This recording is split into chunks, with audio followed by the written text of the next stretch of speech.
Alhamdulillahi Rabbil Alameen wassalatu wassalamu ala sayyidil mursaleen amma ba'd fa'a'udhu billahi minash shaitanir rajim bismillahir rahmanir rahim as-salatu wassalamu alayka ya Rasulullah wa ala alika wa ashabika ya Habiballah as-salatu wassalamu alayka ya Nabiyallah wa ala alika wa ashabika ya Nurallah।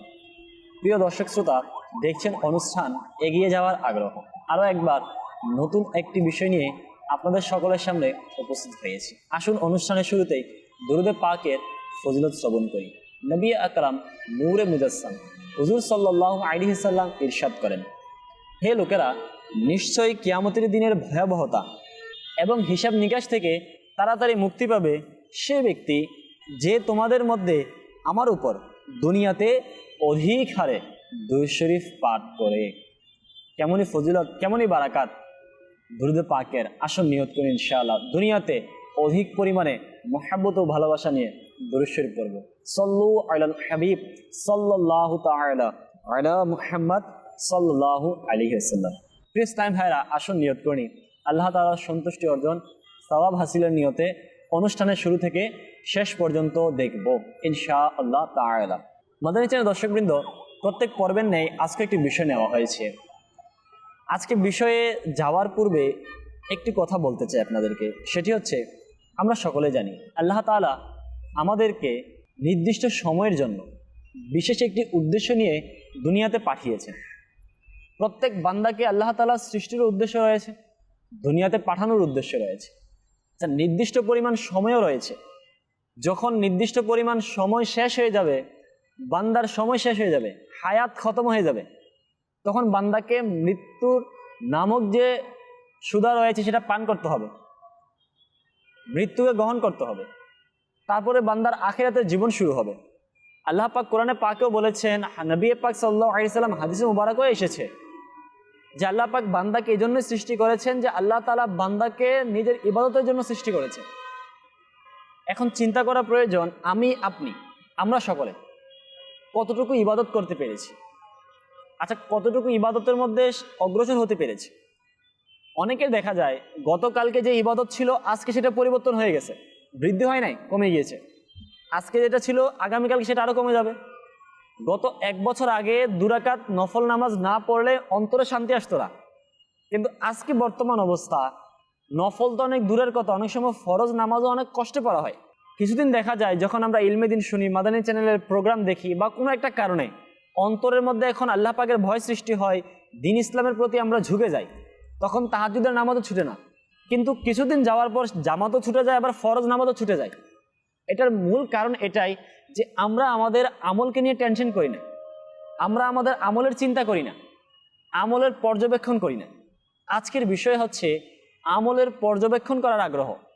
দাওয়াত ইসলামের দিনী পরিবেশে আলহামদুলিল্লাহ কেবলা শেখা তরিকাত আমির আহলে সুন্নাত দামাত বারাকাতুহুম আলিয়া ইসলামী ভাইদেরকে 72 নেক আমল, ইসলামী বোনদেরকে 63 মাদানী নামাত, এর মাধ্যমে প্রতিনিয়ত প্রত্যেক দিন নেক আমল করা এবং নিজের আমলকে নিয়ে টেনশন করা, ফিকির করা, আমলের পর্যবেক্ষণ করার আলাদা একটা তরকিব দিয়ে থাকেন, উৎসাহ দিয়ে থাকেন। আজকে আমরা শুনবো নিজের নেক আমলকে নিয়ে চিন্তা করার কি ফজিলত রয়েছে, চিন্তা করলে লাভ কি রয়েছে, আমলের পর্যবেক্ষণ করার কিছু পদ্ধতি শুনব। নবী করিম সাল্লাল্লাহু আলাইহি সাল্লাম ইরশাদ করেন, যখন তোমরা কোনো কাজ করতে চাও তো এর পরিণামের ব্যাপারে চিন্তা করে নাও। যদি তা ভালো হয় তো করে যাও, আর যদি তা খারাপ হয় তবে এর থেকে দূরে থাকো। নাম্বার 2, জ্ঞানীদের জন্য একটি মুহূর্ত এমন হওয়া উচিত যে সময়ে সে তার আমলের হিসাব করবে। এটা হাদিসে পাক। যারা জ্ঞানী রয়েছে, যারা জ্ঞানওয়ালা ব্যক্তি রয়েছে, যাদেরকে আল্লাহ তাআলা আকল দিয়েছে, তাদের উচিত হচ্ছে একটা সময়কে নির্ধারণ করা, যেন নিজের আমলকে নিয়ে চিন্তা করা যায়, আমলকে নিয়ে টেনশন করা যায়। সুবহানাল্লাহ। নাম্বার 3, নবী পাক সাল্লাল্লাহু আলাইহি সাল্লামের হাদিসে মুবারাকা, আখিরাতের ব্যাপারে সামান্য পরিমাণও চিন্তা করা 60 বছরের ইবাদতের চেয়ে উত্তম। আখিরাতের ব্যাপারে নিজের আমলকে নিয়ে কবর, হাসর, মিজান, পুলসিরাত, জান্নাত, জাহান্নাম অর্থাৎ আখিরাতের বিষয়কে নিয়ে সামান্য পরিমাণ, মুহূর্ত পরিমাণ চিন্তা ভাবনা করা 60 বছরের ইবাদতের চেয়ে উত্তম। এখন চিন্তা করা প্রয়োজন, আমি আমার আমলকে নিয়ে কতটুকু ফিকির করলাম, আমি আজকের দিন তো চলে গেল, দিনের অর্ধেকেরও বেশি সময় চলে যাচ্ছে, কিছুক্ষণ পর বা আপনার কয়েক ঘন্টা পর রাত্রি নেমে আসবে, তারপর রাত চলে যাবে, এরকম করে হায়াত চলে যাচ্ছে 20 বছর, 22 বছর, 40 বছর। জীবনের শেষ মুহূর্ত পর্যন্ত আমি আমার আমলকে নিয়ে কতটুকু টেনশন করলাম, আমি আমার আমলকে বৃদ্ধির জন্য কতটুকু ফিকির করলাম। মনে রাখবেন, কিতাবে এসেছে যারা নিজের আমলকে নিয়ে টেনশন করে, আমলের পর্যবেক্ষণ করে, তারা গুনাহ থেকে বাঁচে, তাদের নেকি বৃদ্ধি পায়, তারা নিজেদের আমল নামার মধ্যে স্থায়িত্ব পায়। দেখা যায় কিছুদিন আমরা জজবায় আসে, আগ্রহ বেড়ে যায়, তখন আমরা ইবাদত তো অনেক করি, কিন্তু কিছুদিন পরে সেই ইবাদতের যে পরিমাণ সেটা কমে যায়, বা ইবাদত থেকে আমরা একদম উদাসীন হয়ে যাই। তো উলামায়ে কেরাম এটা বর্ণনা করেছেন, যদি কেউ নিজের আমলের মধ্যে স্থায়িত্ব পেতে চায়, ইস্তেকামত পেতে চায়, তাহলে সে যেন তার আমলের পর্যবেক্ষণ করে, আমলকে নিয়ে টেনশন করে, আমলকে নিয়ে ফিকির করে। যখন নিজের আমলের পর্যবেক্ষণ করবে, তখন অটোমেটিক আল্লাহ পাকের দয়ায় সে তার আমলের মধ্যে স্থায়িত্ব পেয়ে যাবে। আল্লাহ তাআলা আমাদেরকেও প্রতিনিয়ত প্রত্যেক দিন নিজের আমলকে নিয়ে পর্যবেক্ষণ করার তৌফিক দান করুন। মাদানী চ্যানেল দর্শকবৃন্দ, আমাদের বুজুর্গানে দিন তারা নিজেদের আমলকে নিয়ে কেমন ফিকির করতেন, তারা নিজেদের আমলের কেমন পর্যবেক্ষণ করতেন, বর্ণিত রয়েছে। মুহাম্মদ বিন ওয়াসির রাহমাতুল্লাহ আলাইহি বলেন যে, বসরার অধিবাসীদের মধ্যে কোনো এক ব্যক্তি সাইয়্যিদুনা আবু যর রাদিয়াল্লাহু তাআলা আনহু এর ইন্তেকালের পর ওনার স্ত্রীর কাছে ওনার ইবাদত সম্পর্কে জিজ্ঞাসা করলেন। তখন তিনি উত্তর দিলেন, তিনি দিনভর ঘরের এক কোনায় আখিরাতের ব্যাপারে চিন্তা ভাবনা করতেন। আল্লাহু আকবার কাবীরা। এটা ছিল আল্লাহওয়ালা, ওনারা ছিলেন আল্লাহ পাকের নেক বান্দা, যারা নিজেদের এমন ইবাদত করেছেন যাদের জীবনী পড়লে, যাদের আমল নামা পড়লে আমাদের মতো গুনাহগারদের অন্তরের মধ্যে আমলের জজবা বৃদ্ধি পায়। তো ওনারা যদি দিনভর ঘরের এক কোনায় ইবাদতকে নিয়ে, নিজের আখিরাতকে নিয়ে টেনশন করতে পারে, তাহলে আমি আর আপনি কতটুকু পরিমাণ করা উচিত সেটা চিন্তা করা প্রয়োজন। বর্ণিত রয়েছে হাসান বসরি রাহমাতুল্লাহ তাআলা আলাইহি 40 বছর পর্যন্ত হাসেননি। বর্ণনাকারী বলেন, যখন আমি ওনাকে বসা অবস্থায় দেখি, তখন বোঝা যায় যে একজন বন্দির মতো, যার গর্দান ফেলে দেওয়ার জন্য আনা হয়েছে। আর যখন তিনি কথা বলেন, তখন ধরনটা এমন হয় যেন আখিরাতকে দেখে দেখে এটার অবস্থা বর্ণনা করছেন। আর যখন চুপ থাকেন, আল্লাহু আকবার, তখন এমনই অনুভব হয় যে ওনার চোখের সামনে আগুন প্রজ্বলিত হচ্ছে। যখন ওনার কাছে এই পরিমাণ বিষণ্ণ ও ভয়ের ব্যাপারে প্রশ্ন করা হলে, তখন তিনি বলেন, আমার এই কথার ব্যাপারে ভয় হচ্ছে যে আল্লাহ তাআলা আমার কিছু খারাপ আমল দেখে আমার উপর রাগান্বিত হয়ে যান, আর যদি এটা বলে দেন যে যাও আমি তোমাকে ক্ষমা করি নাই, তখন ওই পরিস্থিতিতে আমার সমস্ত আমলনামা নষ্ট হয়ে যায়। আল্লাহ আল্লাহ, 40 বছর পর্যন্ত হাসেন নাই, বসা অবস্থায়, দাঁড়ানো অবস্থায়, কথা বলা অবস্থায় শুধুমাত্র আখিরাতের ফিকির করতেন। যদি আমরা চিন্তা করি, আমরা আমাদের আমলকে নিয়ে কতটুকু ফিকির করেছি। ওনারা আল্লাহওয়ালা, নেকির তো পাহাড় ছিল, তারপরও চিন্তা করতেন। কিন্তু আমাদের হালত সকাল থেকে রাত পর্যন্ত, রাত থেকে সকাল পর্যন্ত, হায়াতে জিন্দেগির মানে যখন থেকে আমাকে আল্লাহ পাক আকল দিয়েছে, আমি যখন থেকে ভালো এবং মন্দ বুঝতে পেরেছি, সেদিন থেকে প্রতিনিয়ত আমার গুনাহ হচ্ছে। এমনকি একটা দিন বাকি রয়েছে যেই দিন আমি গুনাহ করি নাই, কিন্তু আমরা সেটাকে নিয়ে ফিকির করি না। বর্ণিত রয়েছে এক ব্যক্তি নিজের ভুল ত্রুটি নিয়ে গবেষণা করত, ফিকির করত। একদিন সে তার বয়সগুলো হিসাব করলো, বছরগুলা হিসেব করে দেখলো প্রায় 60 বছর হয়েছে, 60 বছর। তখন সে তার দিনগুলো হিসাব করলো, হিসেব করে দেখলো 60 বছরে প্রায় 21,500 দিন হয়েছে। যখন সে দেখতে পেল 21,500 দিন হয়েছে, সে বিরাট আকারে একটা চিৎকার দিল, চিৎকার দিয়ে মাটিতে বেহুশ হয়ে পড়ে গেল। যখন তার জ্ঞান ফিরে আসলো, তখন সে বলতে লাগলো, আফসোস, যদি আমি দিনে একটি গুনাহ করে থাকি, তবে কিয়ামতের দিন আল্লাহ পাকের দরবারে 21,500টি গুনার জবাব দিতে হবে। এই কথা বলে সে আবার বেহুশ হয়ে গেল, আর ওই অবস্থায় তার ইন্তেকাল হয়ে গেল। প্রিয় দর্শক শ্রোতা, আমরা চিন্তা করি আমাদের হায়াতের কতটুকু অংশ ইবাদতে কাটিয়েছি আমরা, আর কতটুকু অংশ গুনাহের মধ্যে কাটিয়েছি। রাতের কি একটি অংশ এমন রয়েছে যে অংশে আমি আমার রব্বে করিম আল্লাহ পাকের ইবাদত করেছি? দিনের কি একটি মুহূর্ত এমন রয়েছে যে মুহূর্তে আমি আমার আল্লাহ পাককে স্মরণ করেছি? রাতের কোন অংশ রয়েছে যে অংশে আমি শুধুমাত্র আল্লাহ পাকের দরবারে কান্না করেছি? এমন কোন রাত অতিবাহিত হয়েছে যেই রাতে আমি তাহাজ্জুদের নামাজ পড়ে আল্লাহ পাকের দরবারে দোয়া করেছি, আল্লাহ আমাকে নেক বানিয়ে দাও, আল্লাহ আমার গুনাহগুলোকে মাফ করে দাও, আল্লাহ আমাকে তুমি কবুল করে নাও, আল্লাহ তোমার ইবাদতের শখ আমাকে দিয়ে দাও, তোমার মোহাব্বত আমাকে দিয়ে দাও। হয় না। বর্তমান সময়ে আমাদের পরিস্থিতি দেখি, আমাদের তো রাত অতিবাহিত হয় গুনাহের কাজে, রাত অতিবাহিত হয় সিনেমার মধ্যে, রাত অতিবাহিত হয় গানের মধ্যে, রাত অতিবাহিত হয় বেপরদার মধ্যে, রাত অতিবাহিত হয় বেহায়াপনার মধ্যে, লজ্জাহীনতার মধ্যে, খারাপ কাজের মধ্যে, ফেসবুকের মধ্যে, ইউটিউবের মধ্যে, হোয়াটসঅ্যাপের মধ্যে, জিনা বেবিচারের মধ্যে। গুনাহ প্রতিনিয়ত হচ্ছে, তারপরে আমরা আমাদের আমলকে নিয়ে ফিকির করছি না, তারপরে আমরা আমাদের আমল নামার ব্যাপারে টেনশন করছি না। যদি আজকে মৃত্যু চলে আসে, কাল তো আমার কবরের প্রথম রাত হবে। যদি আজকে দিনে মারা যায়, আজকে যদি আমাকে দাফন করা হয়, আজকে রাত্রে আমার কবরের প্রথম রাত হবে। কবরের প্রথম রাতের ভয়াবহ কেমন হবে, কবরের আযাব কেমন হবে, চিন্তা করি আমরা।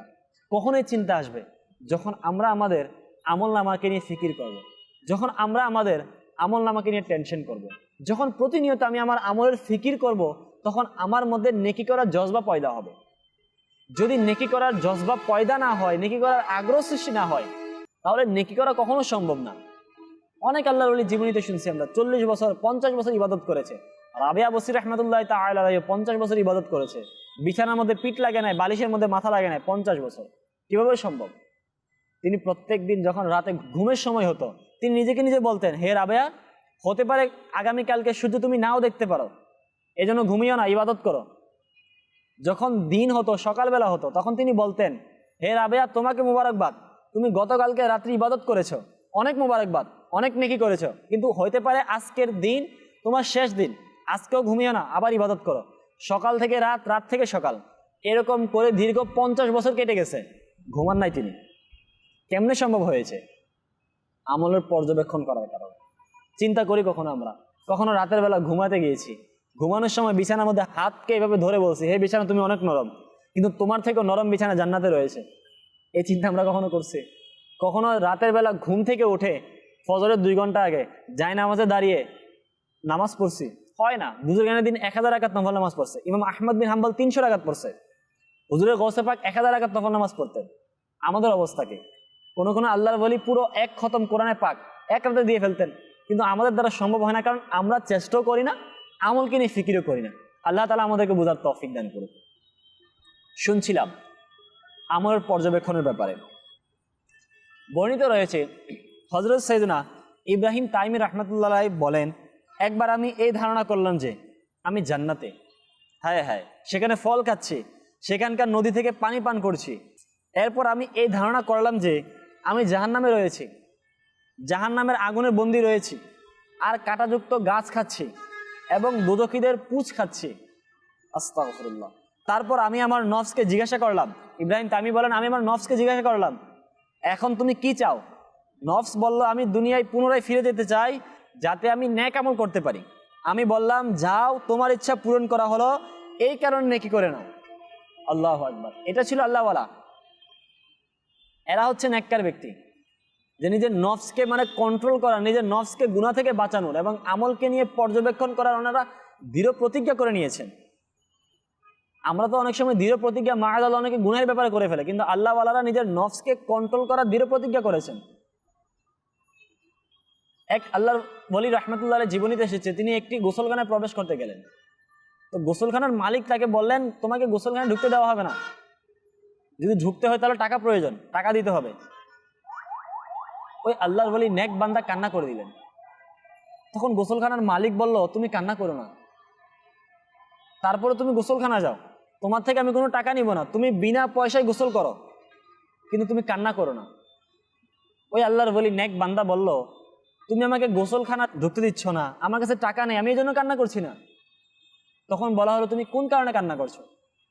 ওই নেক বান্দা বলল, আফসোস, দুনিয়াতে আজকে টাকার জন্য আমাকে একটি গোসলখানায় ঢুকতে দেওয়া হয় নাই। যদি আমল না থাকার কারণে, নেকি না থাকার কারণে কাল কিয়ামতের ময়দানে আমাকে যদি জান্নাতে যেতে না দেওয়া হয়, তখন আমার অবস্থা কেমন হবে? আমি এই কারণে কান্না করছি। মাদানী চ্যানেল দর্শক শ্রোতা, কখনো আমরা চিন্তা করেছি, যদি নেকি না থাকার কারণে আমারও জান্নাত ঠিকানা না হয়, গুনাহের অধিকতার কারণে, গুনাহের আধিক্যের কারণে যদি আমার ঠিকানা জাহান্নাম হয়ে যায়, তখন আমার অবস্থা কেমন হবে? তখন আমি কি করব? নেকির মধ্যে স্থায়িত্ব পেতে হলে আমলের পর্যবেক্ষণ করতে হবে। আমলের পর্যবেক্ষণ করার উত্তম পন্থা হচ্ছে দাওয়াত ইসলামের এই দিনী পরিবেশ। যদি আমরা এই নেক আমলের উপর আমল করার প্রতিজ্ঞা করে নিই এবং আমল করার মধ্যে যদি আমরা লেগে যাই, তাহলে আমাদের কি বেনিফিট হবে? ইনশাআল্লাহ তাআলা আমাদের আমলের ইস্তেকামত পাওয়া যাবে। আমির আহলে সুন্নাত 72 নেক আমল, এর মধ্যে প্রথম প্রশ্ন দিয়েছেন যে কি আপনি কি আজকে ভালো ভালো কাজের পূর্বে নিয়ত করেছেন কিনা। এখন এই জায়েজ কাজের পূর্বে নিয়ত করার ফজিলতের ব্যাপারে হাদিসে মুবারাকা কি আসছে, আসুন আমরা শ্রবণ করি। নবী করিম সাল্লাল্লাহু আলাইহি সাল্লামের হাদিসে পাক থেকে আসুন 3টি হাদিস শুনি নিয়তের ব্যাপারে। নাম্বার 1, সঠিক নিয়ত আরশের সাথে লেগে যায়, অতঃপর যখন কোনো বান্দা নিজের নিয়তকে বাস্তবায়ন করে থাকে তবে আরশ দুলতে থাকে, তারপর ওই বান্দাকে ক্ষমা করে দেওয়া হয়। নিয়তের ফজিলত। নাম্বার 2, আল্লাহ তাআলা আখিরাতের নিয়তে দুনিয়া প্রদান করে থাকেন, আখিরাতের নিয়তে দুনিয়া প্রদান করে থাকেন, কিন্তু দুনিয়ার নিয়তে আখিরাত প্রদান করতে অস্বীকার করেন। নাম্বার 3, আমলের ভিত্তিটা নিয়তের উপর নির্ভরশীল, আর প্রত্যেক ব্যক্তির জন্য তাই রয়েছে যা সে নিয়ত করে। শেষের হাদিসটির ব্যাপারে বুখারী শরীফের ব্যাখ্যাকারী হযরত মুফতি মুহাম্মদ শরীফুল হক আমজাদি রাহমাতুল্লাহ আলাইহি বলেন যে এই হাদিসের উদ্দেশ্য এটাই যে আমলের সওয়াব নিয়তের উপর, নিয়ত ব্যতীত সওয়াবের অধিকারী হওয়া যায় না।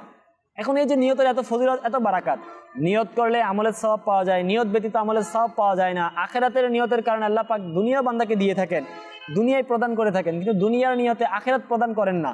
এই যে নিয়তের এত ফজিলত, এত বারাকাত রয়েছে, এটা এই নিয়তের উপর আমরা কখন আমল করতে পারবো? যখন আমি নেক আমল ইসালার উপর আমল করব। এটা নেক আমল ইসালার প্রথম আমল। দ্বিতীয় প্রশ্ন, আপনি কি আজকে 5 ওয়াক্ত নামাজ জামাতে পড়ছেন কিনা? এখন জামাতে নামাজ পড়ার কি ফজিলত বর্ণিত রয়েছে নবী করিম সাল্লাল্লাহু আলাইহি সাল্লামের হাদিস মুবারাকায়, যে হযরত সাইয়েদনা আব্দুল্লাহ বিন উমর রাদিয়াল্লাহু তাআলা আনহু থেকে বর্ণিত তাজদারে মদিনা সাল্লাল্লাহু আলাইহি সাল্লাম ইরশাদ করেছেন, জামাত সহকারে নামাজ আর একাকী নামাজের চেয়ে 27 গুণ সওয়াব বেশি। আল্লাহু আকবার। এই নেক আমল এর মাধ্যমে প্রথম তাকবীরের কথা উল্লেখ রয়েছে, যে নেক আমল ইসালাত 2 নম্বর যে আমল রয়েছে সেটার মধ্যে প্রথম তাকবীরের উল্লেখ রয়েছে। এখন এটার কি ফজিলত বর্ণিত রয়েছে, যে ব্যক্তি 40 রাত ইশারের নামাজ প্রথম তাকবীরের সাথে আদায় করে, আল্লাহ তাআলা তার জন্য জাহান্নাম থেকে মুক্তি লিখে দেন। আল্লাহু আকবার। হায় হায়, কেমন ফজিলত, কেমন বারাকাত! আরো অসংখ্য অগণিত ফজিলত ও বারাকাত রয়েছে। বর্ণিত রয়েছে, যে ব্যক্তি সকাল সন্ধ্যা মসজিদে যায়, তবে যতবারই যাবে আল্লাহ তাআলা তার জন্য জান্নাতে আতিথ্য করবেন। যতবার যাবে ততবার আল্লাহ তাআলা তার জন্য জান্নাতে আতিথ্য করবেন। এরকম করে নেক আমলের মধ্যে 72টা আমল রয়েছে। দৈনন্দিন 56টা প্রশ্ন, কানের গুনাহ, চোখের গুনাহ, মুখের গুনাহ থেকে হেফাজত, জামাতে নামাজ পড়া, আপনার বেপর্দা থেকে বাঁচা, ইলমে দিন শ্রবণ করা, রিসালা কিতাব পাঠ করা, আপনার 313 বার দুরূদ শরীফ পাঠ করা, সূরা মুলক শরীফের তিলাওয়াত শুনে নেওয়া। নবী পাক সাল্লাল্লাহু আলাইহি সাল্লাম প্রত্যেকদিন রাতে ঘুমানোর পূর্বে সূরা মুলক শরীফের তিলাওয়াত করতেন।